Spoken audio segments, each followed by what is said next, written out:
The Settings menu lets you customize certain aspects of your service. Press the Menu button on the remote control and arrow down to Settings. Under the Settings menu, you can change your display settings and your guide settings. You can also change your parental ratings.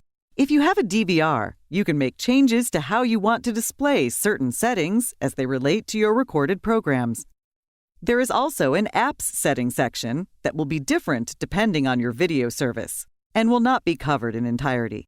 Please refer to the optional Phone menu section for information on phone settings.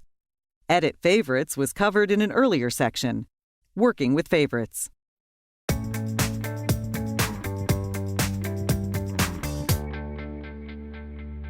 If you arrow to the right and highlight Display Settings and press OK, you can change how the set-top box should display specific items. For each option, simply use the arrow buttons to see available choices. You can turn closed captioning on or set to Basic Only or Advanced Only. If you arrow to the right, you can click on the More button for optional closed captioning settings menu. Under Display Settings, you can also change the audio language and audio format, and change the connector and TV output type. For example, you would need to display an HD TV in 16:9 and a regular television in 4:3. Here, you can also change your conversion mode and output resolution. Typically, these are items set at the time of installation and then left alone. You can also disable the auto standby or set it to after 5 hours. Once you have made changes, highlight Save and press the OK button on your remote. If you are afraid you have made changes that you do not want, you can always exit without saving your changes.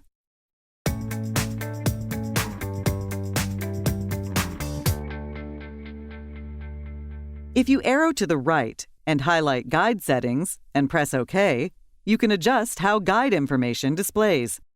The After Changing Channel field determines what you want to do when you change a channel. Should the guide stay open, or should it close as soon as you select a channel? The settings for Remember Channel filters are Yes or No. If set to Yes, the service will remember when you have selected a favorites list and keep you in that list. You can also adjust how many columns and rows are displayed in the time guide.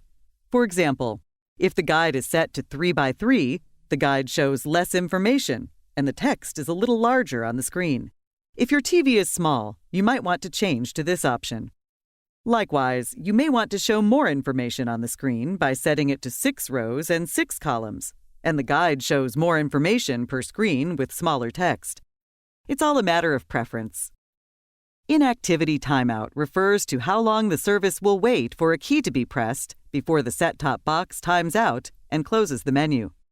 Options range from 1 second to 2 minutes to never. If never is selected, you'll always need to press Exit to clear the screen.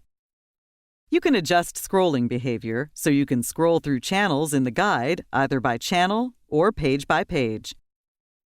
Finally, when you are using the Browse key to scroll through channels, the browser bar inactivity timeout setting determines how long the browser bar information will display on the screen once you stop scrolling. If you are afraid you have made changes that you do not want, you can always exit without saving your changes, or highlight Default and press the OK button on your remote control to go back to the factory-defined settings.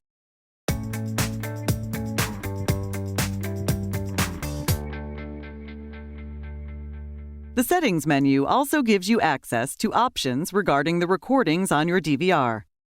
From the main menu, highlight Settings, arrow to the right, and select Recording to change settings related to your recorded programs. You can group your titles by program within a specific folder by choosing Yes. When viewing your future or recorded program listings with the Auto Expand selection set to Yes, you will receive info about each specific program. If Show Folders is set to Yes, programs will be grouped into specific folders. If Show Folders is set to No, all programs will be displayed individually. When watching a recorded program or viewing your lists of future and already recorded programs, you can choose how long you want the playback bar to display before automatically closing.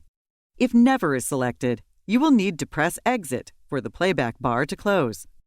While watching a recorded program, you can choose to have a skip icon that will display when you press the skip forward button on the remote, or you can choose to display the playback bar whenever you press the skip forward button on the remote. If you would like the playback to include an auto reverse feature, you can set that to always or never. You can also program the skip forward and skip back buttons. These can be set from 1 to 999 seconds.